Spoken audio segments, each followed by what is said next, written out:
இந்த நாளிலும் கர்த்தருடைய பாதத்திலே கர்த்தரை ஆராதித்து நம்மோடு கர்த்தர் பேசுவாராக. இந்த நாட்களில் திருச்சபையோடு கர்த்தருடைய ஆவியானவர் தம்மை பற்றிய காரியங்கள் வார்த்தைகளை கொண்டு அவர் பேசிக்கொண்டிருக்கிறார். இந்த ஆண்டு கர்த்தர் நமக்கு கொடுத்த வாக்கு தத்தத்தின்படி இன்றைக்கு காலேபுக்குள்ளாக இருந்துதானே அந்த வேற ஆவி காலேபை எல்லாவற்றிலும் எல்லா விதங்களிலும் ஆசீர்வதித்து போய் சேர வேண்டிய இடத்துல காலேபை கர்த்தர் கொண்டு போய் சேர்த்தார் என்று நம்ம பார்க்கிறோம். அதற்கு காரணம் காலேபுக்குள்ளாக இருந்துதானே வேற ஆவி. ஸோ அந்த வார்த்தையிலே இந்த ஆண்டின் துவக்கத்திலே தொடர்ச்சியாய் நாம் கர்த்தருடைய வார்த்தை நாம் கேட்டுக்கொண்டிருக்கிறோம். வேறே ஆவியாகிய பரிசுத்த ஆவியானவரை பற்றி. ஆகவே திரியேக தேவனாம் மூன்றில் ஒன்றாய் வாசம் பண்ணுகிற பரிசுத்த ஆவியானவரை இந்த நாட்களிலே நாம் பார்க்கும்படி கேட்கும்படி அவரை நம்முடைய வாழ்க்கையிலே அவர் நமக்குள்ளாக இருந்து கிரியை செய்யும்படியாக இந்த நாட்களில் கர்த்தர் நம்மை நடத்தி கொண்டிருக்கிறார். ஆகவே இந்த வார்த்தைகள் உங்களுக்கு பிரயோஜனமாய் இருக்கும் என்று நான் நம்புகிறேன். கர்த்தருடைய நாமத்திற்கு மகிமை உண்டாகட்டும். இந்த நாட்களில் பரிசுத்த ஆவியானவரை பற்றி தொடர்ச்சியாக நாம் பார்த்து கொண்டிருக்கிற காரணம், இந்த நாட்களில் அவர் நமக்குள்ளாக அவர் வாசம் பண்ண வேண்டும். அவர் நமக்குள்ளாக தங்கி இருக்க வேண்டும். அவர் நமக்குள்ளாக இருக்க வேண்டும். அவர் நமக்குள்ளாக வாசம் பண்ணும்போது, தங்கியிருக்கும்போது, இருக்கும்போது அவர் செய்கிற காரியங்கள், அவர் நடத்துகிற காரியங்களை இந்த நாட்களில் நாம் தொடர்ச்சியாக பார்த்து கொண்டு வருகிறோம். அப்படியாய் இன்றும் கர்த்தருடைய ஆவியானவர் தொடர்ந்து தம்மை பற்றிய காரியங்களை சபையோடு அவர் பேசுவாராக. கேட்கிற வார்த்தைகள் நம்முடைய வாழ்க்கையை நமக்கு பயனுள்ளதாய் அது பிரயோஜனமாய் இருக்கும்படி அவருடைய வார்த்தைக்கு நேராக நம்முடைய சிந்தனையை நாம் கொண்டு வருவோமாக. கர்த்தருடைய நாமத்திற்கு மகிமை உண்டாவதாக. இன்றைக்கும் ஒரு தேவ மனிதனை குறித்து நாம் பார்க்க போகிறோம். அந்த மனிதனோட வாழ்க்கையிலே கர்த்தருடைய ஆவியானவர் இறங்கினபடியினாலே அந்த மனிதனுடைய வாழ்க்கையிலே நடந்த காரியங்கள் என்ன என்பதை நாம் இந்த வேளையிலே நாம் தியானிக்க இருக்கிறோம். எடுத்துக்கொள்வோமாக என்னோடு கூட 1 சாமுவேல் எழுதின தீர்க்க தரிசன புஸ்தகம் 16ஆம் அதிகாரம் 13ஆம் வசனத்தை நான் வாசிக்கிறேன். The book of 1 Samuel chapter 16 verses 13. 1 Samuel 16ஆம் அதிகாரம் 13ஆம் வசனம். அப்பொழுது சாமுவேல் தைல கொம்பை எடுத்து அவனை அவன் சகோதரர் நடுவிலே அபிஷேகம் பண்ணினான். அந்நாள் முதற்கொண்டு கர்த்தருடைய ஆவியானவர் தாவீதின் மேல் வந்து இறங்கியிருந்தார். சாமுவேல் எழுந்து ராமாவுக்கு போய்விட்டான். இந்த ஒரு வசனத்தில்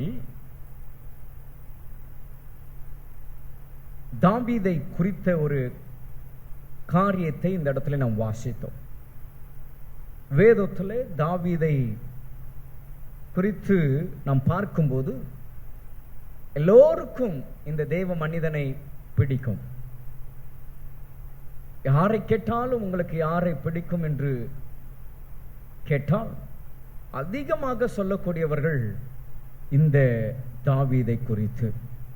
சிலர் மோசே சொல்லுவாங்க, சிலர் பவுலை சொல்லுவாங்க, சிலர் ஆண்டவராகிய இயேசு கிறிஸ்துவின் வாழ்க்கையை குறித்து சொல்லுவாங்க. அநேகர் சொல்லுவதை நான் கேட்டிருக்கிறேன் தாவீது என்று. அப்படியாய் தாவீதினுடைய வாழ்க்கை நாம் அறிந்திருக்கிறோம். அவன் நம்முடைய வாழ்க்கையை பிடித்து போக காரணம், தாவீதினுடைய வாழ்க்கையிலே ஆண்டவர் தாவீதுக்கு செய்த காரியங்கள், அதற்கு தாவீது செய்த காரியங்கள் எல்லாம் நாம் அறிந்திருக்கிறபடினாலே தாவீது நமக்கு பிடித்த ஒரு நபராக, எல்லாருக்கும் ஒரு பிடித்த நபராக, அநேகருக்கு ஒரு ரோல் மாடலாக இருக்கிறதை நாம் பார்க்க முடியும். அப்படிப்பட்ட தேவ மனிதனாகிய தாவீதை குறித்து இன்றைக்கு நாம் சில காரியங்கள் அவருடைய வாழ்க்கையில நடந்தவைகளை நாம் பார்க்க இருக்கிறோம்.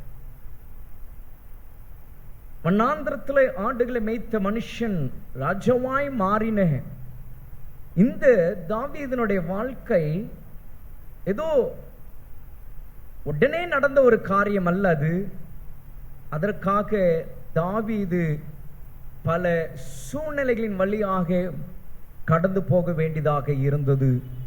இதில் அநேக நாம் அதை அறிந்திருக்கிறோம்.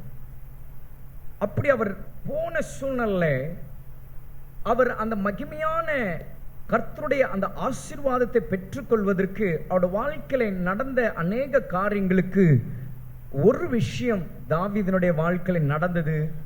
அதுதான் இப்பொழுது நாம் வாசித்த அந்த வசனத்துல நம்ம பார்க்கிறோம். என்ன பார்க்கிறோம்? சாமுவேல் தைல கொம்பை எடுத்து அவனை அவன் சகோதரர் நடுவிலே அபிஷேகம் பண்ணினான்.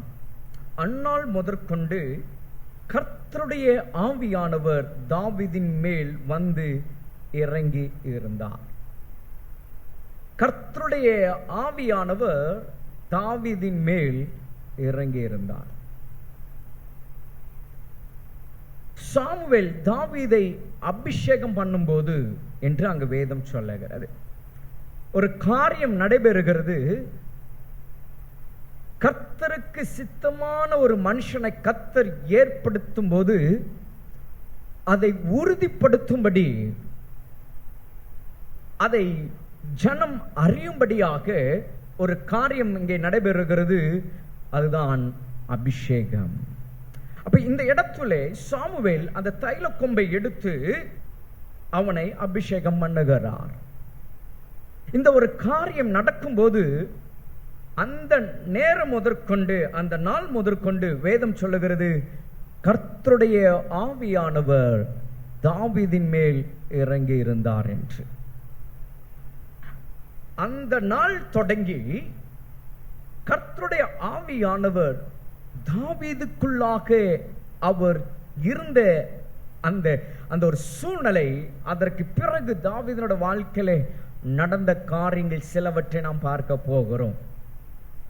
ஏன் இதை நாம் இந்த நேரத்திலே தியானிக்க இருக்கிறோம் என்றால், நம்முடைய வாழ்க்கையிலும் அபிஷேகம் பண்ணப்பட்ட கர்த்தருடைய பிள்ளைகள், பரிசுத்த ஆவியானவர்னாலே நடத்தப்படுகிற மக்கள், இந்த தாவீதை போல அவருடைய வாழ்க்கையில் நடந்தவைகள் உங்கள் வாழ்க்கையிலும் நடக்கக்கூடும்.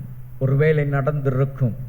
அப்படிப்பட்ட சூழ்நிலை நாம் எப்படி கடந்து போனோம் என்பதை நாம் சிந்திக்கும்படி, ஒருவேளை நாம் எப்படி கடந்து போக வேண்டும் என்பதை குறித்து இந்த வேளை கர்த்தருடைய ஆவியானவர் நம்மோடு கூட அவர் பேசுவார்.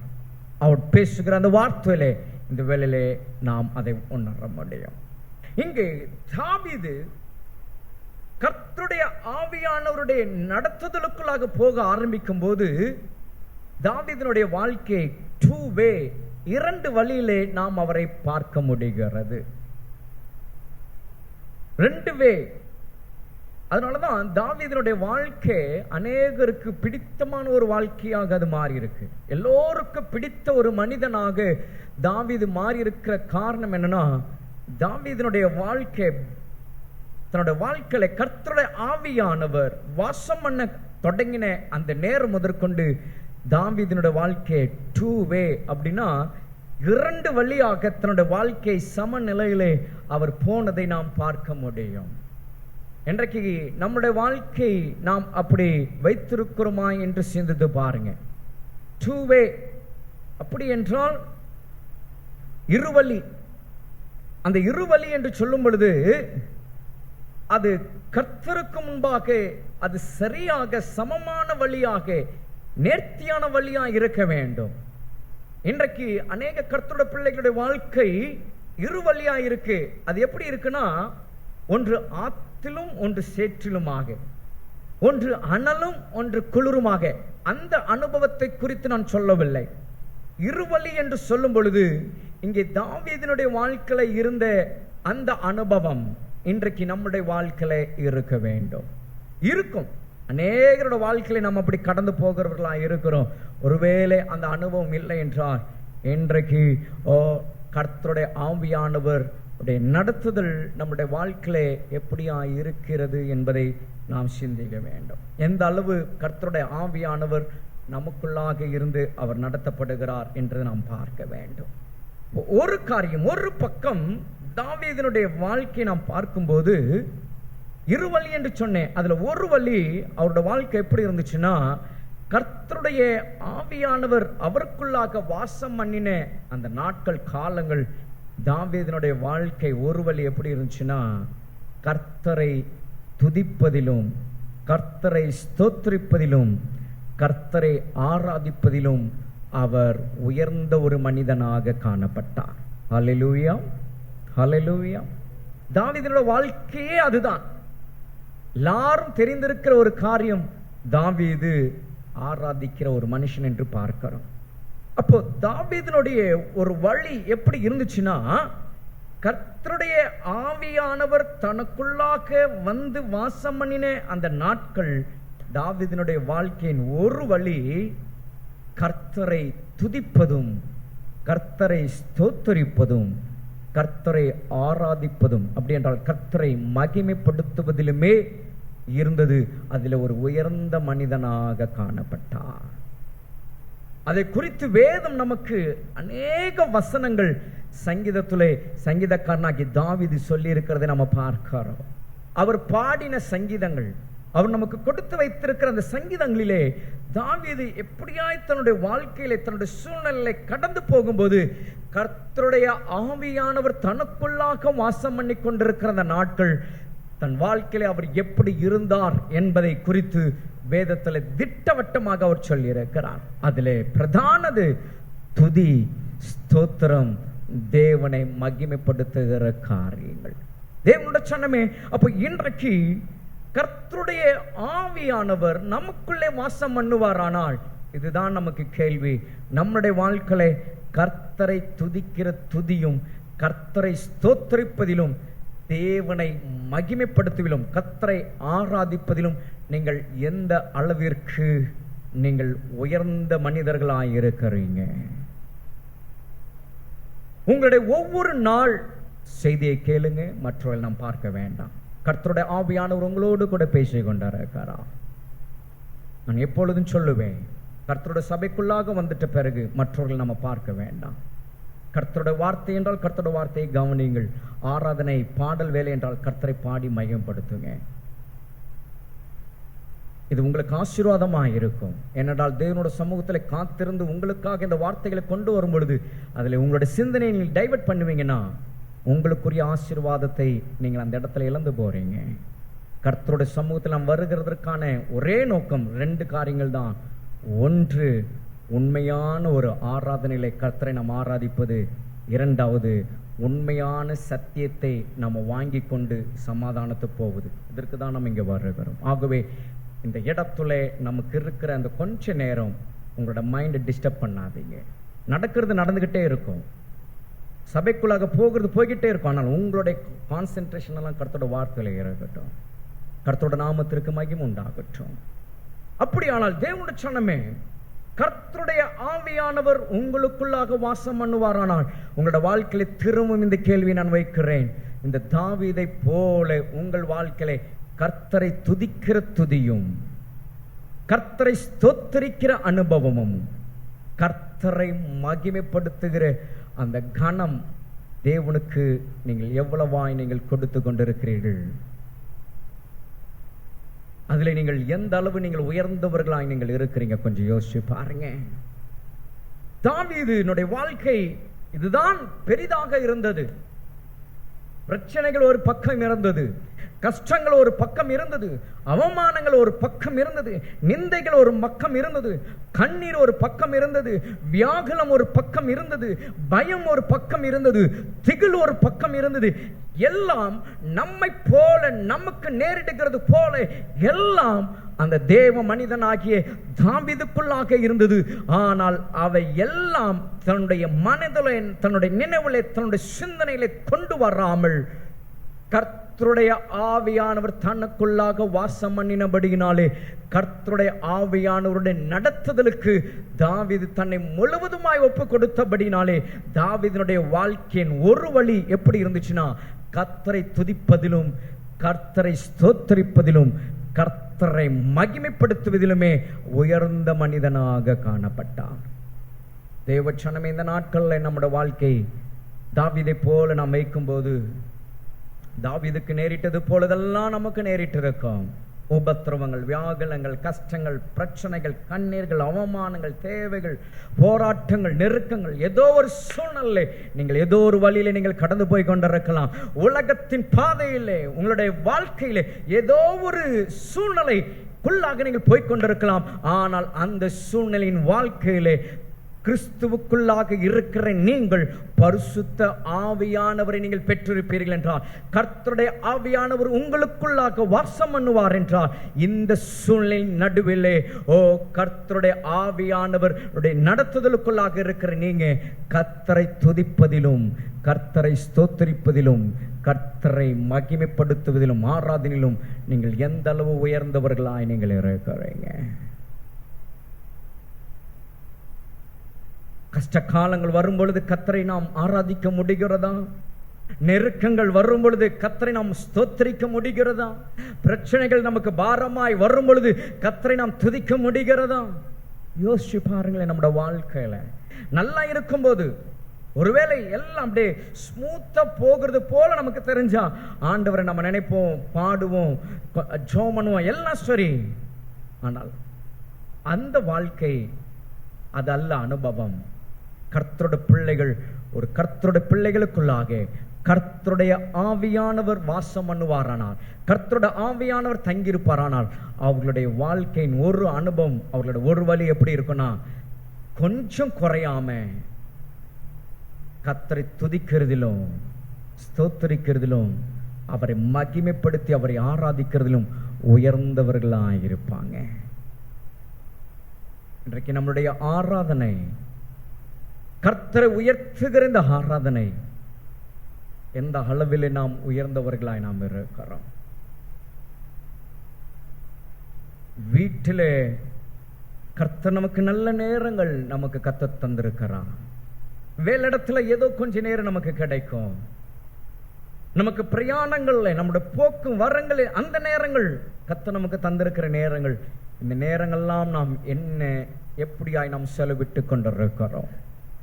அந்த நேரத்தில் நாம் கர்த்தரை துதிக்க நாம் மறந்து அந்த நேரத்தில் நாம் பேசுகிற வேற காரியங்கள் என்ன, நாம் சிந்திக்கிற வேற காரியங்கள் என்ன, நம்முடைய மனதில் வருகிற வேற காரியங்கள் என்ன. இன்றைக்கு கர்த்தருடைய ஜனம் அதை எல்லாம் ஒரு பக்கமாக அதை தள்ளி வைத்து கர்த்தருடைய மகிமையான அந்த அனுபவத்திற்கு நேராக போக கர்த்தரை துதிப்பதிலும் அவரை ஸ்தோத்தரிப்பதிலும் கர்த்தரை மகிமைப்படுத்துவதிலும் உயர்ந்தவர்களாய் நீங்கள் மாறும் பொழுது கர்த்தருடைய ஆவியானவர் உங்களுக்குள்ளாக இருந்து செய்கிற காரியங்கள் அது மகிமையானவைகள். அதுதான் தாவீதினுடைய வாழ்க்கையில இரண்டாவது ஒரு வழியிலே நடந்த ஒரு காரியம். தன்னுடைய வாழ்க்கையை பலவிதமான சூழ்நிலைக்கு நேராக தள்ளப்பட்ட ஒரு மனுஷனுடைய வாழ்க்கையில அதை பெரிதாய் நினைக்காமல், அதை பெரிதாய் முன்வைத்து தன்னுடைய வாழ்க்கையில அவன் சோர்ந்து போகாமல், துவண்டு போகாமல், விலகி போகாமல், உட்கார்ந்து விடாமல், அந்த மனிதன் செய்த வேறு ஒரு காரியம் என்னவென்றால் அதற்கு எதிராக ஒரு காரியத்தை செய்தார். அதுதான் கர்த்தரை துதித்து ஸ்தோத்திரித்து கர்த்தரை மகிமைப்படுத்துகிற ஒரு விஷயத்துல தாவீது தன்னை ஈடுபடுத்திக் கொண்டபடினாலே ஒரு உயர்ந்த மனிதனாக காணப்பட்டார்.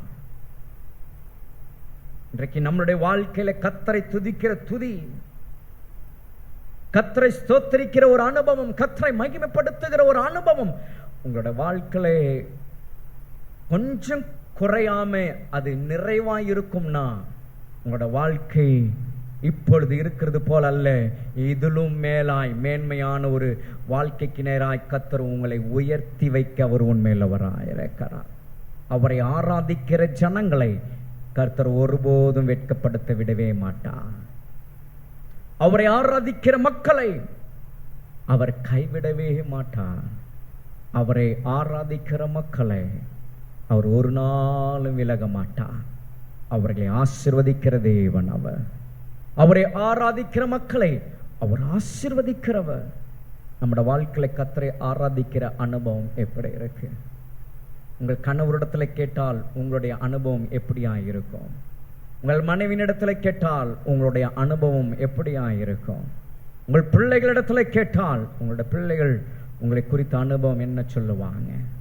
உங்கள் பெற்றோரிடத்துல கேட்டால் உங்களோட அனுபவங்களை குறித்து என்ன சொல்லுவாங்க? அப்படியானால் இன்றைக்கு தேவனுடைய சனமே, கர்த்தருடைய பிள்ளைகளாய் நாம் இருக்கும் பொழுது, கர்த்தர் நம்முடைய சந்ததியை கர்த்தர் நமக்கு ஆசீர்வதித்து கர்த்தர் தந்திருக்கும் போது, இன்றைக்கு நம்முடைய சந்ததி பார்க்க இன்றைக்கு நாம் கர்த்தரை ஆராதிக்கிற மக்களாய் இருக்க வேண்டும். கர்த்தருடைய நாமத்திற்கு மகிமை உண்டாவதாக, மகிமை உண்டாவதாக.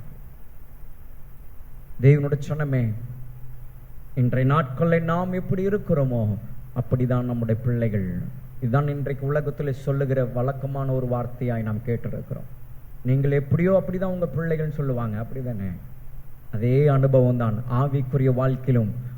பெற்றோராகிய நீங்கள் கர்த்தருக்குள்ளாக நீங்கள் எப்படி கர்த்தரை ஆராதிக்கிறீர்களோ அந்த அனுபவம் தான் பார்க்கிற உங்களுடைய பிள்ளைகளுடைய வாழ்க்கையில அது கடந்து வரும்.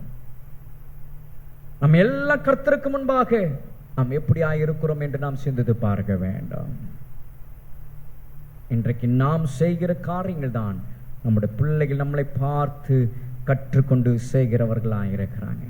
நீங்க நல்ல பாடுகிறவர்களாக இருந்தீங்கன்னா உங்களோட பிள்ளைகள் நன்றாய் பாடுவாங்க. நீங்க நல்ல ஜெபிக்கிறவர்களாக இருந்தீங்கன்னா அவர்களும் நன்றாய் ஜெபிக்கிறவர்களாக இருப்பாங்க. நீங்க நல்ல வேதத்தை வாசிக்கிறவர்களாக இருந்தீங்கன்னா உங்கள் பிள்ளைகள் நல்ல வேதத்தை வாசிக்கிறவர்களாக இருப்பாங்க. நீங்க கர்த்தருக்கு கொடுக்கிற அந்த ஒவ்வொரு நேரத்தையும் உங்களோட பிள்ளைகள் பார்க்கும் பொழுது அந்த நேரத்தை உங்களோட பிள்ளைகளும் அப்படியே செய்வார்கள். நாம் எதை இன்றைக்கு செய்கிறோமோ அதுவே நம்முடைய பிள்ளைகளுக்கு நாம் கற்றுக் கொடுக்கிறோம் என்பதை நீங்கள் அறிந்து கொள்ள வேண்டும். டைரக்டா நம்ம கற்றுக் கொடுக்காம நாம் செய்கிற காரியங்களே அதை அவர்கள் கற்றுக்கொள்வதற்கு ஏதுவான ஒரு காரியமாயிருக்கு. ஏனென்றால் பிள்ளைகள் நம்மளை பார்த்து கொண்டிருக்கிறார்கள், பிள்ளைகள் நம்மளை பார்த்து கற்றுக்கொண்டிருக்கிறார்கள். அப்படியானால் தேவனுடைய சனமே, இந்த நாட்களில் கிறிஸ்துவுக்குள்ளாக கர்த்தருடைய ஆவியானவர் உங்களுக்குள்ளாக வாசம் பண்ணுவார் என்றால் இந்த கடைசி நாட்களில் கர்த்தரை நல்ல துதிச்சிங்க, நல்ல ஸ்தோத்திரிச்சு, நல்லா அவரை மகிமைப்படுத்துங்க. இது உங்களோட வாழ்க்கையில உங்களை உயர்ந்த நிலைக்கு கர்த்தர் உங்களை கொண்டு போக அவர் வல்லவராயிருக்கிறார். தாவீது உயர்ந்த மனிதனாக இருந்தார், அதில் ஒரு சிறந்த ஒரு மனிதனாக இருந்தார். கர்த்தருடைய நாமத்திற்கு மகிமை உண்டாவதாக, மகிமை உண்டாவதாக, மகிமை உண்டாவதாக.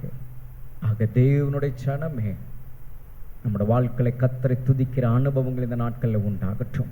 இன்றைக்கு கிறிஸ்தவத்தில் கர்த்தருடைய பிள்ளைகளோட வாழ்க்கையில விசுவாச குடும்பங்களே கர்த்தரை ஆராதிக்கிற அனுபவம் இல்லாமல் போகிறதே, அது தனிந்து போகிறதை பார்க்க முடிகிறது, பார்க்க முடிகிறது. இன்றைக்கு ஒரு பாடல், ஒரு கிறிஸ்துவ பாடல், ஆண்டவரை மகிமைப்படுத்தி பாடுகிற ஒரு பாடல் இன்றைக்கு நமக்கு மனப்பாடமா ஒரு பாடல் முழுவதும் தெரியுதான்னு கொஞ்சம் யோசிச்சு பாருங்க. சொல்லுவோம் எனக்கு ஒரு பாடல் தெரியும், முழுசா தெரியும். அது போல எத்தனை பாடல்கள் உங்களுக்கு முழுசா தெரியும்? இன்றைக்கு பாடல்கள் நம்மளுக்கு மனப்பாடமா தெரியாதனாலதான் நம்ம பாடுறதில்லை, பாடுறதை நம்ம விட்டுறோம். நம்ம வேதத்தை நம்ம வாசிக்காதனாலதான் வேத வசனங்கள் நம்முடைய இருதயத்துல இல்லை, மனசுல இல்லை. ஆனால் வேத வசனங்கள் நம்முடைய நினைவுல அது வருகிறது இல்லை. நாம் சரியாய் ஜெபிப்பதில்லை, அதனால தான் நமக்கு அந்தந்த சூழ்நிலை நம்மளால ஜெபிக்க முடியல. இவையெல்லாம் நம்முடைய வாழ்க்கையில குறைவுகளாய் நாம் செய்கிற தவறுகள் என்பதை நாம் இந்த காலவெளியில் நாம் நினைத்து பார்க்க வேண்டும்.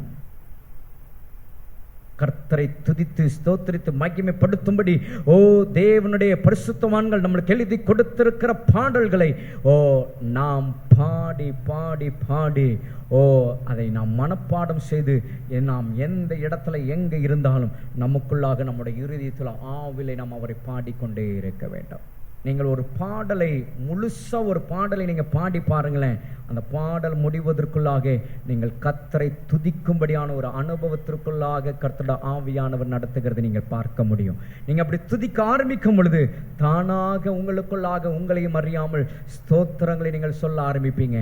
நீங்க கர்த்தரை நீங்கள் ஸ்தோத்திரிக்க ஆரம்பிக்கும் பொழுது நீங்கள் தானாக தேவனை மகிமைப்படுத்துகிறவர்களா. அப்போ துதிக்கும் ஸ்தோத்திரத்திற்கும் கர்த்தரை மகிமைப்படுத்துவதற்கும் நமக்கு ஒரு நல்ல ஒரு வழி பாடல்கள். பாடல்கள் ஆக தேவனோட சனமே, இந்த நாட்களில் கர்த்தருடைய பிள்ளைகள் அநேக பாடல்கள் நீங்க பாடி பாடி பாடி இந்த நாட்களில் தேவனை மகிமைப்படுத்தி பாருங்க. நீங்கள் துதிக்கிறவர்களாக ஸ்தோத்திரிக்கிறவர்களாக கர்த்தரை உயர்த்துகிறவர்களாக நீங்கள் மாறி விடுவீங்க. ஒரு பாடல் பாடுகிறதே கர்த்தரை உயர்த்துகிறது தான். ஆகவே தேவனோட சனமே, ஒரு பாடல் ஒரு மனிதனை விளிம்பிலிருந்து உயர்த்துகிறது. ஒரு பாடல் ஒரு மனிதனை மரணத்திலிருந்து தூக்கி விடுகிறது. ஒரு பாடல் ஒரு மனிதனை ஆபத்திலிருந்து தூக்கி விடுகிறது. ஒரு பாடல் ஒரு மனிதனை அவனுடைய தேவையை சந்திக்கக்கூடியதாக இருக்கிறது. ஒரு பாடல் ஒரு மனிதனை அற்புதத்திற்கு நேராக கொண்டு, இப்படி பாடல்கள் ஒரு மனிதனுடைய வாழ்க்கையை மாற்றி அமைத்து விடுகிறது. தேவனுடைய சனமே, இன்றைக்கு உங்களுடைய வாழ்க்கையில கர்த்தருடைய ஆவியானவர், பரிசுத்த ஆவியானவர் வாசம் பண்ணுவார் என்றால் இந்த மகிமையான இந்த 3 அனுபவங்கள் உங்களுடைய வாழ்க்கையில அது உண்டாயிருக்க வேண்டும். அப்பொழுது நீங்கள் உயர்ந்த ஒரு மனிதர்களாய் நீங்கள் இருப்பீங்க. இது 3 நாம் உயர்ந்திருக்கணும். இன்றைக்கு அநேகர் படிப்பில் உயர்ந்திருப்பாங்க, நல்ல வேலையில உயர்ந்திருப்பாங்க, சமுதாயத்துல நல்ல அந்தஸ்துல உயர்ந்திருப்பாங்க. சிலர் குடும்ப சூழ்நிலை, வீடு வாசல் வாகனம், இப்படி சொத்து, இவைகளிலே நல்ல உயர்ந்திருப்பார்கள். கிறிஸ்துவுக்குள்ளாக கர்த்தருக்கு முன்பாக இந்த அனுபவத்துல உயர்ந்திருப்பார்களா என்று கேட்டா ஒரு கேள்விக்குறிதான். இன்றைக்கு நாம் சிந்தித்து பார்க்க வேண்டாம். நம்முடைய வாழ்க்கையில நம்முடைய தேவைகளை கர்த்தர் சந்திக்க அவர் போதுமானவர். உங்களுடைய நெருக்கங்களை மாற்ற கர்த்தர் உண்மையுள்ளவர். ஏனென்றால் வேதம் சொல்லுகிறது, பக்தன் இதே சங்கீதக்காரன் சொல்லுகிறான், நெருக்கத்தினின்று நான் கர்த்தரை நோக்கி கூப்பிட்டேன், அவர் என்னிடமாய் சாய்ந்து. அப்ப நெருக்கத்தில் நாம் கூப்பிடும் போது அவர் சாய்ந்து கொள்ளுகிற தேவன், அவர் கேட்கிற தேவன் இல்லையா, சாய்ந்து கொள்ளுகிறாரா. அப்படிப்பட்ட தேவனை நீங்களும் நானும் ஆராதிக்கும் போது நெருக்கங்கள், பிரச்சனைகள், போராட்டங்கள், கஷ்டங்கள், அவமானங்கள், நிந்தைகள், தேவைகள் இதெல்லாம் ஒரு பெருசே இல்லை அவருக்கு. நமக்கு அது பெருசா தோணுது, ஆனா அவருக்கு அது பெருசே இல்லை. இந்த சூழ்நிலை தாவீதை போல கர்த்தருடைய ஆவியானவர் நமக்குள்ளாக இருந்து இந்த அனுபவங்களுக்குள்ளாக ஒரு உயர்ந்த ஒரு அனுபவத்தில் நாம் போவோமானால் நம்முடைய தேவனாகிய கர்த்தர் நாம் வெற்றி சிறக பண்ண அவர் உண்மையுள்ளவராயிருக்கிறார். இது தாவீதினுடைய ஒரு வழியா இருக்கு. இன்றைக்கு இந்த ஒரு அனுபவத்திற்கு நேராக நாம் போக, இன்றைக்கு நாம் கர்த்தருடைய கரத்தில் நாம் ஒப்பு கொடுக்க போகிறோம். அவரே நம்முடைய வழி, அவரே சத்தியம், அவரே நம்முடைய ஜீவனாயிருக்கிறார். ஹல்லேலூயா, ஹல்லேலூயா. என் அப்பன் இயேசு கிறிஸ்து சொன்ன அந்த வார்த்தை அதுதான், நானே வழியும் சத்தியமும் ஜீவனுமா இருக்கு. அப்ப அவரை தவிர நமக்கு இந்த உலகத்துல வேற என்ன இருக்கு? கர்த்தருடைய நாமத்திற்கு மகிமை உண்டாகட்டும். கடந்த நாட்கள்ல ஒரு ஊழியரை சந்திக்கும்படியாக அவருடைய வீட்டிற்கு நான் போயிருந்தேன். நான் போய் அவரோடு உட்கார்ந்து அவரை விசாரித்து கொண்டிருந்தேன், எப்படி இருக்கிறீங்கன்னு. அப்போ அந்த நேரத்தில் ஒருவர் வந்தார், ஒரு நபர் வந்தார். பார்த்தீங்கன்னா அவர் உட்கார்ந்த பிறகு அந்த அங்கிள் கேட்டாங்க வந்தவரை பார்த்து, எப்படி இருக்கிறீங்க அப்படின்னு சொல்லி. அதற்கு பிறகு அவர் பேச ஆரம்பித்தார். இவர் பேச பேச அந்த ஊழியக்காரர், அந்த அங்கிளோட வாயில வந்த வார்த்தை கர்த்தருடைய வார்த்தைகள். அவர் சொன்ன அந்த வார்த்தைக்கு மாறாக வேற வார்த்தைகளை அவருக்கு சொல்லவே இல்லை. அவர் ஒரு காரியத்தை சொன்னா அந்த காரியத்தை கேட்டார் போல வேற வார்த்தைகளை அவரிடத்துல பேசல. மாறா அவர் செஞ்சது என்ன, இவர் ஒரு காரியத்தை சொல்றாரு, அவர்கிட்ட இருந்து வருதெல்லாம் சத்தியம். அவர் கொஞ்ச நேரம் பேசி பேசி பார்த்தாரு, ஆனா இவர்கிட்ட இருந்து வருகிறதெல்லாம் சத்தியம், வேற ஒண்ணும் இல்லை, வேற வார்த்தை, தேவனோட வார்த்தை மட்டுமே வந்தது. கொஞ்ச நேரத்தில் அவர் நான் போயிட்டு வரேன்னு சொல்லிட்டு எந்திரிச்சு போயிட்டாரு. பாத்தீங்களா? அப்ப அவர் நினைச்சது என்னன்னா, நான் இதை சொன்னா அவர் அதற்கு ஏற்றாற் போல எனக்கு ஒரு ரெஸ்பான்ஸ் பண்ணுவாரு, அதற்கு ஏற்றாற் போல அந்த விஷயத்திற்கு அவர் என்கிட்ட பேசுவாரு, அப்ப அவர்கிட்ட இருக்கிற வார்த்தைகள் நானும் கேட்கலாம் அப்படின்னு அவர் நினைச்சிருப்பார் போல இருக்கு. ஆனால் அவர் பேச பேச இவர் பேசினதெல்லாம் சத்தியம், கர்த்தருடைய வார்த்தை. அவர் கொஞ்ச நேரம் பார்த்தாரு, வேலைக்காகாதுன்னு சொல்லிட்டு அவர் பான் எந்திரிச்சு போயிட்டாரு. நான் கேட்டேன், என்ன அங்கிள் வந்தாரு கொஞ்ச நேரத்துல போயிட்டாரு? அதுதான்ப்பா, அந்த இடத்துல நான் அந்த மனுஷனுக்கு நம்ம இடம் கொடுக்க கூடாது. அவர் சொன்ன ஒரு காரியம், அந்த மனுஷன் அப்படி பேசுறான்னு சொல்லிட்டு அதற்கு நம்ம ஆமா போட்டுட்டு தலையாட்டிக்கிட்டு அதுக்கேற்றாற் போல அப்படியா இப்படியா உங்களுக்கு தெரியுமா அந்த மாதிரி நம்ம கேட்டோம்னா நம்ம ஆவிக்குரிய வாழ்க்கை நம்ம விழுந்து விடுவோம். கர்த்தரோட ஆவியானவர் நமக்குள்ளாக வாசம் பண்ணுகிறா. அந்த நேரத்தில் அந்த மனுஷனுக்கு சத்தியத்தை தான் சொல்லணும், வார்த்தையை தான் சொல்லணும். அதை கேட்க முடியல, எந்திரிச்சு போயிட்டான். பரவாயில்ல அப்படின்னு அவர் சொன்னார். எதற்கு சொல்றேன்னு தெரியுங்களா? நம்முடைய வாழ்க்கையில கர்த்தருடைய ஆவியானவர் வாசம் பண்ணுவாரானால் அவரே நாம் உயர்த்துகிறவர்களாயிருப்போம். அவரே மகிமைப்படுகிற ஒரு அனுபவத்திற்கு நேராக எந்த இடத்துல எந்த வேலையிலும் எந்த நிலையிலும் நாம் அப்படியாய் நாம் மாறும். ஆகவே தான் என்ன ஆண்டவர் சொன்னார், நானே வழியும் சத்தியம் ஜீவனுமாயிருக்கிறேன் என்று. அப்ப அப்படிப்பட்ட நம்முடைய தேவனாகிய கர்த்தரை இந்த நாட்கள்ல துதிக்க ஸ்தோத்திரிக்க அவரை மகிமைப்படுத்துகிற பிள்ளைகளாய் நாம் மாறுவோம். பாடுவோமா இந்த ஒரு பாடலுடைய ஒரு கவிதை. நானே வழி, நானே சத்தியம், நானே ஜீவன் ஏசையா. நானே வழி, நானே சத்தியம், நானே ஜீவன் மகளே. என்னாலன்றி உனக்கு விடுதலை இல்லை, என்னாலன்றி உனக்கு நிம்மதி இல்லை, என்னாலன்றி உனக்கு விடுதலை இல்லை, என்னாலன்றி உனக்கு நிம்மதி இல்லை.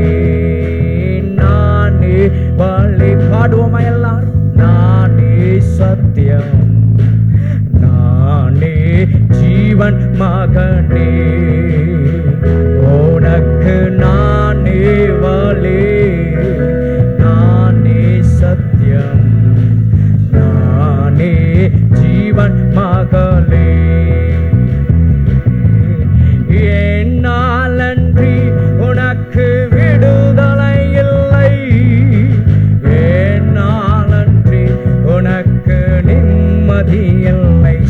சொல்லுவோம், என்னாலன்றி விடுதலை இல்லை, என்னாலன்றி உனக்கு நிம்மதி இல்லை. வருவாயா என் மகனே, இதயத்திலே இடம் தருவாயா. வருவாயா என் மகனே, இதயத்திலே இடம் தருவாயா. நேரே வழி, நேரே சத்தியம், நீரே ஜீவன் ஏசையா. எனக்கு நேரே வழி, நீரே ஜீவன் ஏசையா. உம்மாலன்றி எனக்கு விடுதலை இல்லை, உம்மாலன்றி எனக்கு நிம்மதி இல்லை. சொல்லுவோம்,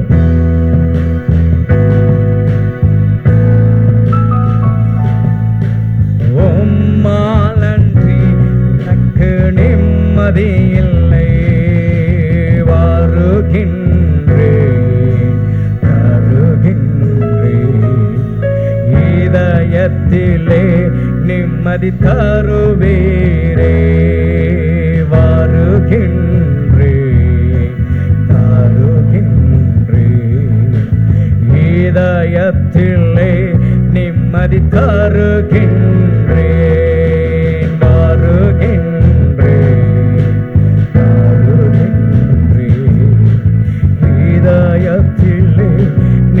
நிம்மதி தருகின்றே. ஆமென். அவரே நம்முடைய வாழ்க்கையில் நிம்மதியை தருகிறவர். இப்படிப்பட்டதான ஆசீர்வாதத்தை நமக்கு தருகிற நம்முடைய தேவனாகிய கர்த்தரை இந்த நாட்களில் அவரை துதிப்போம், அவரை ஸ்தோத்தரிப்போம், அவரை மகிமைப்படுத்துவோம். உங்கள் வாழ்க்கையில அவர் உங்களை உயர்த்தி அவர் உங்களை மகிமைப்படுத்துவாராக. தாவீதினுடைய வாழ்க்கையில இரண்டாவது ஒரு வழி இருந்தது. அது என்ன என்று நம்ம பார்க்கும்போது பாருங்க, கர்த்தருடைய ஆவியானவர் தாவீதுக்குள்ளாக இருந்தபடினாலே இன்னொரு பக்கம் வாழ்க்கையின் வழியினோட அனுபவம் எப்படி இருந்துச்சுன்னா, வேதத்தில் இப்படியாக நாம் வாசிக்கிறோம் பாருங்க. 14, 15 வசனங்களை நம்ம வாசிக்கும் போது அங்கே நம்ம வாசிக்கிறோம், கர்த்தருடைய ஆவி சவுலை விட்டு நீங்கினார், கர்த்தரால் விடப்பட்ட ஒரு பொல்லாத ஆவி அவனை கலங்க பண்ணிக்கொண்டு இருந்தது. ஒரு பொல்லாத ஆவி அவனை என்ன செய்துதான் கலங்கம் பண்ணி கொண்டிருந்தது. கர்த்தருடைய பிள்ளைகள், ஒரு தேவனுடைய விசுவாசிகளுக்குள்ளாக கர்த்தருடைய ஆவியானவர் வாசம் பண்ணுவார் என்றால் அவர்களை என் தேவனாகிய கர்த்தர் பயன்படுத்துகிறவராக இருக்கிறார். அவர்கள் கர்த்தருக்கு பயன்படுகிறவர்களாயிருப்பாங்க. ஹல்லேலூயா. ஆமா, இதிலேயே நாம் அறிந்து கொள்ளலாம், நான் கர்த்தருக்குரியவர்களா, நான் கர்த்தருக்குரியவனா, நான் கர்த்தருக்குரியவளா என்று நீங்கள் இதில் நீங்கள் ஆராய்ந்து கொள்ளலாம். ஒரு கர்த்தருடைய பிள்ளைக்குள்ளாக மறுபடியும் சொல்லுகிறேன், கர்த்தருடைய ஆவியானவர் வாசம் பண்ணுவார் என்றால் அந்த விசுவாசி, அந்த கர்த்தருடைய பிள்ளைகள் கர்த்தருக்காக பயன்படுகிறவர்களாக இருப்பாங்க. கர்த்தர் அவர்களை பயன்படுத்துகிறவராக இருப்பார். அதற்கு ஒரு அனுபவம் தான், முதலாவது ஒரு அனுபவத்தை இந்த இடத்துல பார்க்கிறோம். சவுலுடைய வாழ்க்கையிலே கர்த்தரால் விடப்பட்ட, அங்க வேதம் சொல்லுகிறது கர்த்தரால் வர விடப்பட்ட ஒரு பொல்லாத ஆவி. அப்படின்னா இது கர்த்தரால் அனுப்பப்பட்ட ஒரு பொல்லாத ஆவி. ஆமா, இப்ப பொல்லாத ஆவி பல ஆவிகள் உண்டு. அசுத்தாவி, பிசாசின் ஆவி, இப்படி அநேக ஆவிகள் இருக்கு. அப்ப அப்படி பார்க்கும் பொழுது எல்லா ஆவியும் பிசாசு தான் அப்படின்னு நம்ம உடனே அப்படி நினைச்சிடக்கூடாது. சில நேரங்கள் கர்த்தர் என்ன செய்கிறார்? ஆமா, அவர் அனுமதிக்கிறார். பொல்லாதவனை, பொல்லாத பிசாசை சில நேரங்களில் அவர் அனுமதிக்கிறார், வரவிடுகிறார், அவர் அனுப்புகிறார். அப்ப நம்ம ரொம்ப ஜாக்கிரதையா இருக்கணும். அப்ப இங்கே சவுலுக்குள்ளாக கர்த்தரால் விடப்பட்ட ஒரு பொல்லாத ஆவி அவனை கலங்கம் பண்ணி கொண்டிருக்கும் போது இதிலிருந்து சவுல் விடுதலையாக்க வேண்டும் என்று அவர் நினைக்கிறார். அவர் நினைச்சிட்டு இருக்காரு, எனக்குள்ள கர்த்தருடைய ஆவியானவர் வாசம் பண்றார் என்று. ஆனால் கர்த்தருடைய ஆவியானவர் சவுலை விட்டு நீங்கினார். இது சவுல் அறியாத ஒரு மனுஷனாக இருந்தான். ஆனா அத்தருணமே கர்த்தரால் விடப்பட்ட ஒரு பொல்லாத ஆவி சவுலுக்குள்ளாக இருந்தது. அந்த ஆவி அவனை கலக்கம் பண்ணிக்கிட்டே இருந்துச்சு, ஒரு விதமாக அவனை நடத்திக்கிட்டே இருந்துச்சு. அவனுடைய அவனுடைய அவனுடைய அனுபவங்கள் எல்லாம் வேறு விதமாக மாற ஆரம்பிச்சது. கர்த்தரோட நாமத்திற்கு மகிமை உண்டாகட்டும். அப்ப இந்த பொல்லாத ஆவி இந்த சவுலை விட்டு நீங்க ஒரு மனிதன் தேவைப்பட்டான். சவுல் ஊழியக்காரனை பார்த்து சொல்றாரு, யாராவது மனுஷன் இருப்பானா, எந்த ஒரு மனுஷனாவது இதுல இருந்து எனக்கு விடுதலை கொடுக்க இருக்கிறான்னு போது அதான் சொல்றாங்க, இங்க இப்படி ஒரு மனுஷன் இருக்கிறான் அப்படின்னு சொல்லி வேதத்துல வாசிக்கிறோம் பாருங்க. 22, 23 வசனத்துல வாசிக்கிறோம், சவுல் ஈசாயின் இடத்துல ஆள் அனுப்பி, தாவீது எனக்கு முன்பாக நிற்கட்டும், என் கண்களில் அவனுக்கு தயவு கிடைத்தது என்று சொல்ல சொன்னான். அப்படியே தேவனால் விடப்பட்ட ஆவி சவுலை பிடிக்கும் போது தாவீது என்ன செய்கிறாராம், சுரமண்டலத்தை எடுத்து தன் கையினால் வாசிப்பான். அதனாலே பொல்லாத ஆவி அவனை விட்டு நீங்க சவுல் என்ன செய்வா? ஆறுதல் அடைந்து சொஸ்தமாவான். பாத்தீங்களா? அப்ப சவுலை விடுவிக்க, விடுதலையாக்க, ஒரு பொல்லாத ஆவியின் இடத்திலிருந்து சவுலை விடுவிக்க ஒரு மனுஷன் தேவைப்பட்டது. அது எந்த மனுஷன்? கர்த்தருடைய பிள்ளையாய் இருக்கிற ஒரு மனிதன் தேவைப்படுகிறான். ஏனா அவனுக்குள்ளாக கர்த்தருடைய ஆவியானவர் வாசம் பண்ணுகிறபடினாலே, கர்த்தருடைய ஆவியானவர் வாசம் பண்ணுகிற அந்த மனுஷன் தான் ஒரு மனுஷனை என்ன செய்ய முடியும்? விடுதலையாக்க முடியும். ஒரு ஆவி இன்னொரு ஆவியினாலதான் விரட்ட முடியும். அப்ப கர்த்தருடைய ஆவியானவர் தாவீதுக்குள்ளாக இருந்தபடினாலே பொல்லாத ஆவி பிடித்திருந்த ஒரு மனுஷனை விடுதலையாக்கும்படி தாவீதை கர்த்தர் அந்த இடத்துல முன்னாக கொண்டு போய் நிறுத்தினா. தேவனுடைய சன்னமே என்ற நாட்கள்ல நாம் கர்த்தருடைய பிள்ளைகளாக இருக்கிறோம், விசுவாசிகளாக இருக்கிறோம்.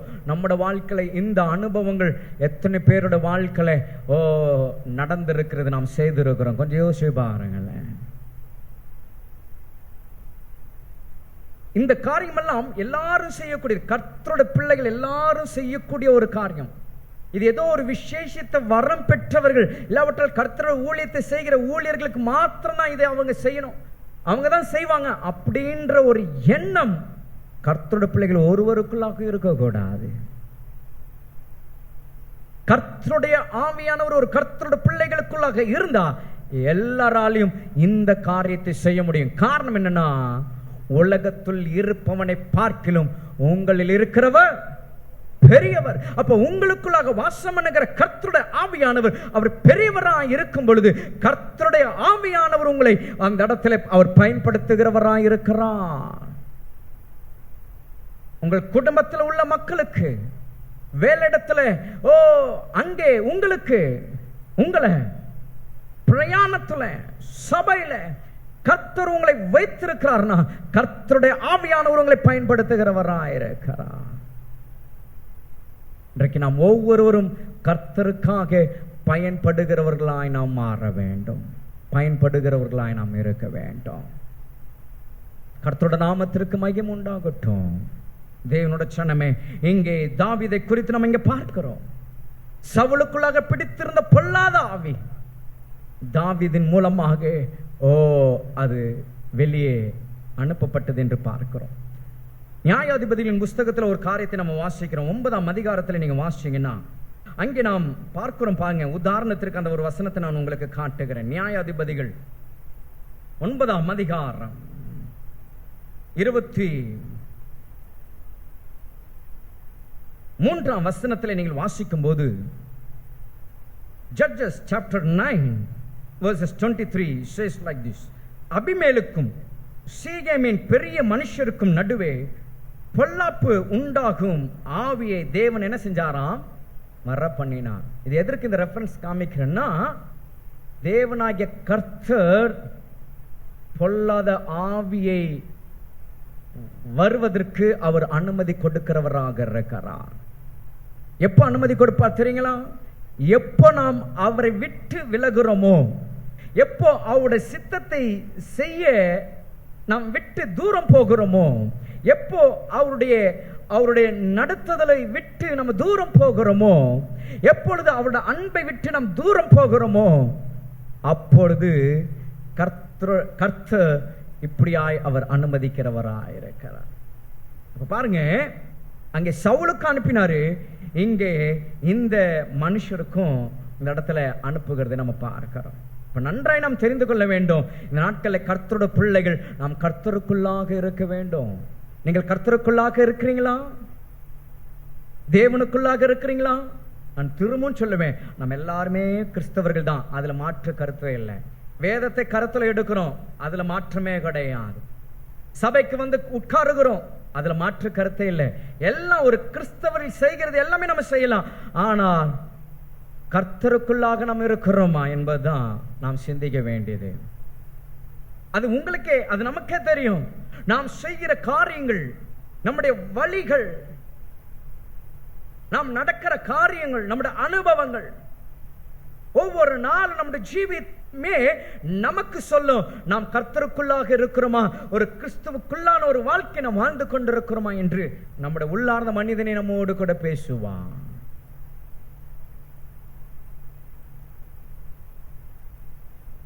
அப்படியானால் இந்த நாட்களில் தேவனோட சொன்னமே,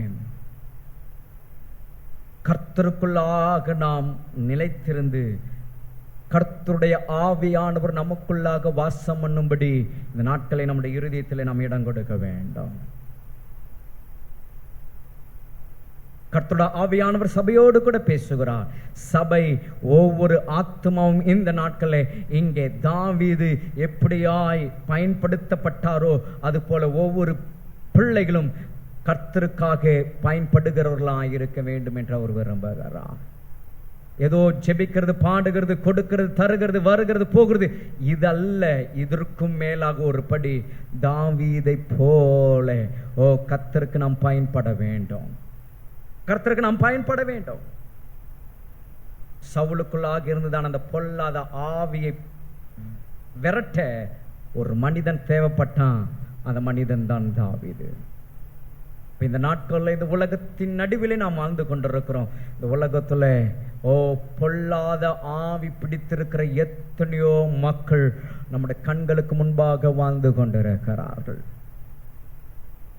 அவர்களுக்குள்ளாக பொல்லாத ஆவி இருக்கின்றது நம்மளால கண்டுபிடிக்க முடியாது. ஏன்னா அவங்களுடைய பேச்சு, அவங்களுடைய சுபாவம் எல்லாம் நம்மளை போலவே எல்லாம் இருக்கும்.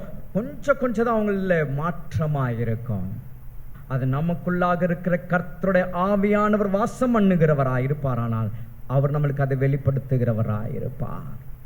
இந்த நாட்களில் தேவனோட சொன்னமே, பொல்லாத ஆவி உள்ள மனிதர்கள் மத்தியிலே நாம் இருக்கிறோம். பொல்லாத ஆவியை விரட்ட இந்த நாட்களில் கர்த்தரோட ஆவியானவர் உங்களை அவர் பார்க்கிறார். தாவீதை போல இன்றைக்கு கர்த்தருக்காக பயன்படுகிறவர்களாய் நாம் மாற வேண்டும். இரண்டாவது ஒரு காரியம், தாவீதினுடைய வாழ்க்கையில கர்த்தருடைய ஆவியானவர் இருந்தபடினாலே நடந்த ஒரு காரியம் என்ன அப்படின்னு நீங்க பார்த்தீங்கன்னா, 17ஆம் அதிகாரத்துல நீங்கள் வாசித்து பார்க்கும்போது 17ஆம் அதிகாரத்திலிருந்து தொடர்ந்து அங்கே நாம் வாசிக்கிறோம். கர்த்தருடைய நாமத்திற்கு மகிமையாக தேவனோட சன்னமே. அடுத்த சில அதிகாரங்கள் வரைக்கும் அங்கே ஒரு சம்பவம் நடைபெறுகிறது. அது என்ன? நம்ம எல்லாருக்கும் தெரிந்தது, கோலியாத்தை தாவீது முறியடிக்கிற ஒரு காரியம். இங்கே வேதத்தில் நாம் வாசிக்கிறோம். 17ஆம் அதிகாரத்தை நீங்கள் முழுவதுமாக வாசித்து பார்ப்பீர்கள் என்றால், இங்கே இஸ்ரவேலுக்கு விரோதமாக இஸ்ரவேலை முறியடிக்க, இஸ்ரவேலை தன்னுடைய அடிமைக்குள்ளாக கொண்டு வரும்படி பெலிஸ்தர்கள் எழும்பும் போது அங்கே பெலிஸ்தர்களுக்கு உதவியாக கோலியாத் என்கிற ஒரு மனிதன் அங்கே அவர்களுக்கு நிற்கிறான். இந்த கோலியாத்தை பார்க்கிற இஸ்ரவேலர், வேதம் சொல்லுகிறது, அவர்கள் பயந்தார்கள். அவர்களுக்குள்ளாக ஒரு நடுக்கம் வந்தது. ஏனென்றால் அவனுடைய உயரம், அவனுடைய பலன், அவனுக்குள்ளாக இருக்கிற எல்லாவற்றையும் பார்க்கும்போது இஸ்ரவேலுக்கு உண்டான ஒரு பயம். நமக்கு தெரிந்த ஒரு சம்பவம் தான். பலமுறை ஒவ்வொரு நாளும் கோலியாத் வந்து வந்து போகிறவனாக இருந்து இஸ்ரவேலை பயமுறுத்தினான் என்று வேதத்தில் நம்ம பார்க்கிறோம். இது நாளுக்கு நாள் நடந்து கொண்டே இருந்தது. அவனை முறியடிக்க, அவனை விலப்பண்ண எந்த ஒரு மனுஷனாலும் கூடாமல் போயிற்று. இஸ்ரவேலில் இருந்துதான ராணுவ பலம்,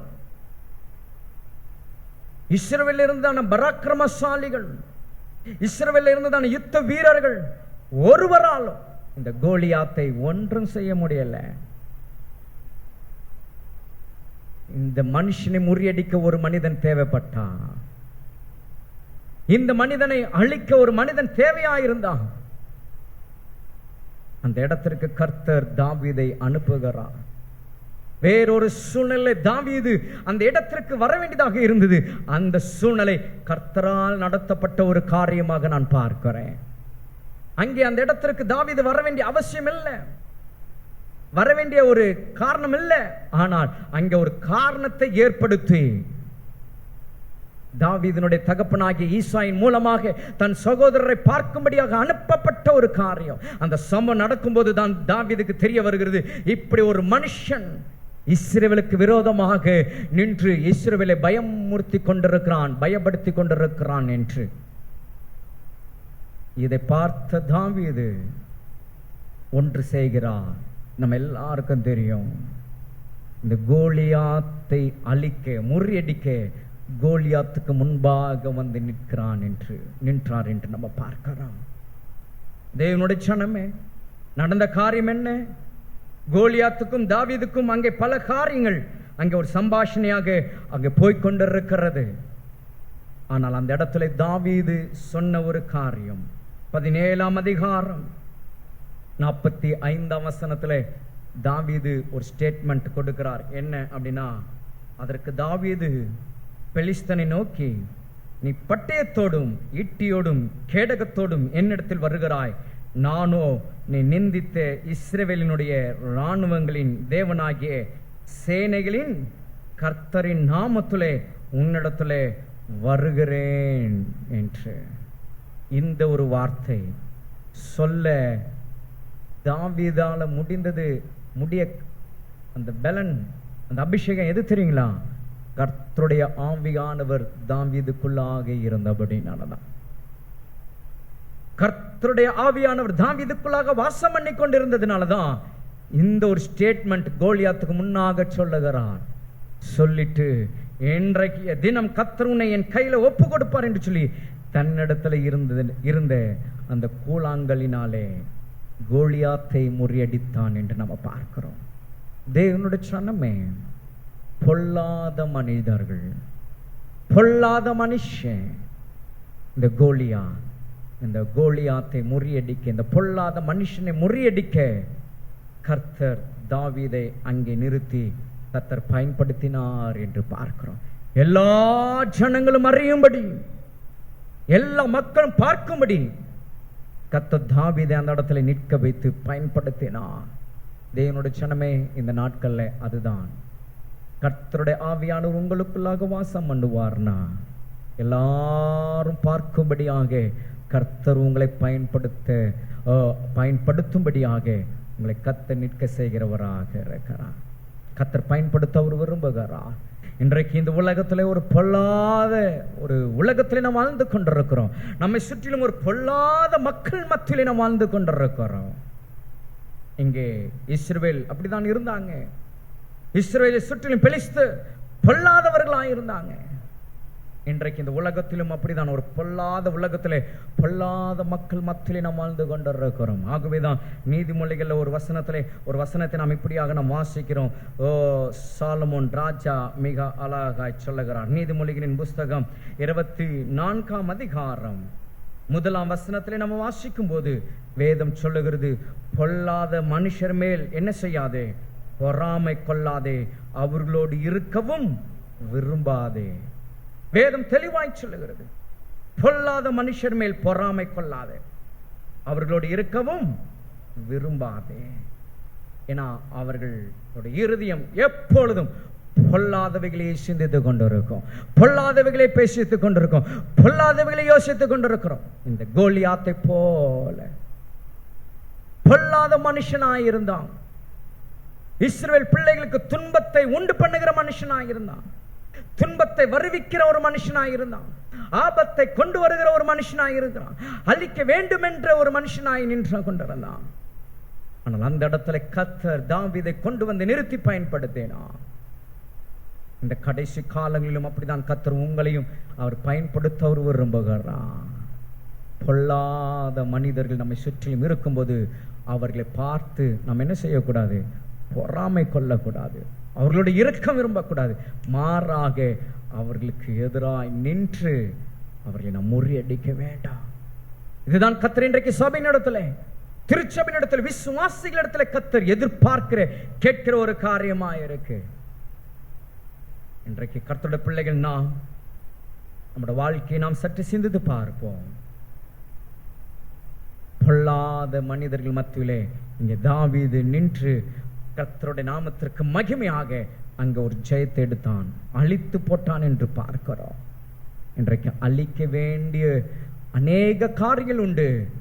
அது நீங்களும் நானும் தான் நாம் இருக்கிற காலங்கள் நாட்கள்ல அதை நாம் செய்ய வேண்டும். பொல்லாத காரியம், பொல்லாத சூழ்நிலை, பொல்லாத மனிதர்கள் நம்மை சுற்றி நம்மளை நிற்கும் போது, எதிர்த்து நிற்கும் பொழுது, கர்த்தரோட ஆவியானவர் அவளுக்கு முன்பாக நிற்க செய்து அவர் உங்களை பயன்படுத்துகிறவராயிருக்கிறார். இன்றைக்கு நாம் இந்த நாட்களில் இந்த அனுபவங்களுக்குள்ளாக போக கர்த்தருடைய ஆவியானவர் நமக்குள்ளாக வாசம் பண்ண வேண்டும். யார் இதை செய்ய முடியும்னா, எந்த ஒரு மனுஷன் இதை செஞ்சு முடிக்க முடியும்னா, யாருக்குள்ளாக கர்த்தருடைய ஆவியானவர் வாசம் பண்ணுகிறாரோ அவர்கள் மாத்திரமே இந்த மாதிரியான அனுபவங்கள் செய்ய முடியும். இன்றைக்கு கர்த்தருடைய நாமத்திற்கு மகிமையாக அவர்கள் நிற்க முடியும். கர்த்தர் அவர்களை பயன்படுத்துகிறவராக இருக்கிறார். அப்ப இங்க தாவீதினுடைய வாழ்க்கை நம்ம பார்க்கிறோம். தாவீதினுடைய வாழ்க்கை இருவழியிலே சமமாய் இருந்தது. எப்படின்னா, கர்த்தருடைய ஆவியானவர் தாவீதுக்குள்ளாக வாசம் பண்ணினபடினால் ஒரு பக்கம் கர்த்தரை மகிமைப்படுத்துகிறதுல உயர்ந்த மனிதனாக இருந்தார். அதே நேரம் இன்னொரு பக்கம் தாவீதை சுற்றிலும் இருந்ததான சூழ்நிலைகள், கொள்ளாத ஆவியின் கிரியைகளை தாவீது அதை விடுதலையாக்கினான். கொள்ளாத மனிதர்களை அழித்து போட்டான். இந்த அனுபவங்களுக்குள் நேராக தாவீது கடந்து போனான். கர்த்தர் தாவீதை சிநேகித்தார். கர்த்தர் தாவீதை உயர்ந்த அடைக்கலத்தில் கர்த்தர் கொண்டு வைத்தார். இன்றைக்கு கர்த்தருடைய பிள்ளைகள் இந்த சத்தத்தை கேட்டுக்கொண்டிருக்கிற உங்களோட வாழ்க்கை, கர்த்தருடைய ஆவியானவர் உங்களை நடத்தும்படி அவரிடத்துல நீங்கள் ஒப்பு கொடுப்பீர்கள் என்றால், இந்த இரு வழியான சமமான ஒரு அனுபவத்திற்குள்ளாக, ஒரு வாழ்க்கைக்குள்ளாக கர்த்தர் நம்மை நடத்தி செல்ல அவர் உண்மையிலவராய் இருக்கிறார். இதற்கு நாம் ஆயத்தப்படுவோம். இதற்கு இன்றைக்கு நம்மளை ஒப்பு கொடுப்போம். கர்த்தருடைய ஆவியானவர் நமக்குள்ளாக வந்து வாசம் பண்ணி நமக்குள்ளாக இருந்து தங்கி இருந்து அவர் நம்மளை நடத்தும்படியாக நம்மை முழுவதுமாய் விட்டு கொடுப்போம். கர்த்தர் நம்மை அதிகமாய் ஆசீர்வதிப்பாராக. இந்த வார்த்தைகளை கேட்ட கர்த்தருடைய ஜனம் இந்த நாட்களை நம்மை நாமே ஆராய்ந்து பார்த்து, பரிசுத்த ஆவியானவர் எனக்குள்ளாக வாசம் பண்ணுகிறாரா, எனக்குள்ளாக அவர் தங்கியிருக்கிறாரா, எனக்குள்ளாக இருந்து இப்படிப்பட்டதான அனுபவங்களுக்கு நேராக என்னை நடத்துகிறாரா என்று சிந்தித்து பார்ப்போம். கர்த்தர் தொடர்ந்து உங்களை ஆசீர்வதித்து கர்த்தர் உங்களை வழி நடத்துவாராக. இந்த பரிசுத்த ஆராதனைக்கு பல இடங்களிலிருந்து கடந்து வந்து உங்கள் ஒவ்வொருவரையும் கர்த்தர் ஆசீர்வதித்து சமாதானத்தோடு கர்த்தர் அனுப்புவாராக. நம் கண்களை மூடி இறுதியான ஆசீர்வாதத்தை பெற்று நாம் கடந்து போவோமாக. பரலோக பிதாவே, இந்த மகிமையான இந்த ஆராதனைக்காக ஒவ்வொரு பகுதியும் எங்கள் மத்தியிலே எங்கள் தேவனாகிய கர்த்தர் இடைப்பட்டதற்காய் ஸ்தோத்திரம். தேவ சபையில தேவன் எழுந்தருளுகிறார் என்று சொல்லப்பட்ட வார்த்தையின்படி கர்த்தருடைய சமூகத்திலே உம்மை ஆராதிக்க வந்த முடி ஜனங்களின் நடுவிலே எங்கள் தேவனாகிய கர்த்தர் எழுந்தருளினவராய் நீர் மகிமைப்பட்டதற்காய் ஸ்தோத்திரம். உம்முடைய வார்த்தை நீர் தந்து உம்முடைய உடன்படிக்கை இன்றைக்கு நிறைவேற்ற சபைக்கு கத்தினி பாராட்டி நம்முடைய கிருபைகளுக்காக நாங்கள் நன்றியோடு ஸ்தோத்திரிக்கிறோம். அந்த மக்கள் ஒவ்வொருவரையும் நீர் ஆசீர்வதியும். சமாதானத்தோடு கூட கத்த நீர் அனுப்புவீராக. சமூகம் முன்னாக கடந்து போகட்டும். முன்னும் பின்னுமாக எங்கள் தேவனாய் கத்தினை அவளை பாதுகாத்துக் கொள்ளுங்கள். சுகமாய் பத்திரமாய் கத்த தங்கள் இல்லங்களில் போய் சேர கர்த்தருடைய ஆவியானவர் நீர் அவளை வழிநடத்தி செல்லுவீராக. எல்லாவற்றையும் கர்த்தரை ஒப்பு கொடுக்கிறோம். இயேசுவின் நாமத்தில் ஜெபிக்கிறோம் நல்ல பிதாவே, ஆமென். நம்முடைய பிதாவாகிய தேவனுடைய அன்பும் கர்த்தராகிய இயேசு கிறிஸ்துவினுடைய கிருபையும் பரிசுத்த ஆவியானவருடைய அந்யுனைக்கமும் சமாதான வழி நடத்தல் என்றும் என்றும் சதா காலம் நம் அனைவரோடு கூட என்றும் தங்கியிருப்பதாக. ஆமென். கர்த்தர் உங்களை ஆசீர்வதித்து உங்களை காக்க கடவுள். கர்த்தர் தம்முடைய முகத்தை உங்கள் மேல் பிரகாசிக்க பண்ணி உங்கள் மேல் கிருபையாயிருக்க கடவுள். கர்த்தர் தம்முடைய முகத்தை உங்கள் மேல் பிரசன்னமாக்கி உங்களுக்கு சமாதானம் கட்டளிட கடவுள். என் ஆத்துமாவே கர்த்தரை ஸ்தோத்ரி, என் முழு உள்ளமே என்ற பரிசுத்த நாமத்தை ஸ்தோத்ரி. என் ஆத்துமாவே கர்த்தரை ஸ்தோத்ரி, செய்த சகல உபகாரங்களையும் மறுவாதே. ஆமென், ஆமென், ஆமென். கர்த்தர் ஒவ்வொருவரையும் ஆசீர்வதிப்பாராக. உங்கள் ஒவ்வொருவருக்கும் ஷலோம். God bless you.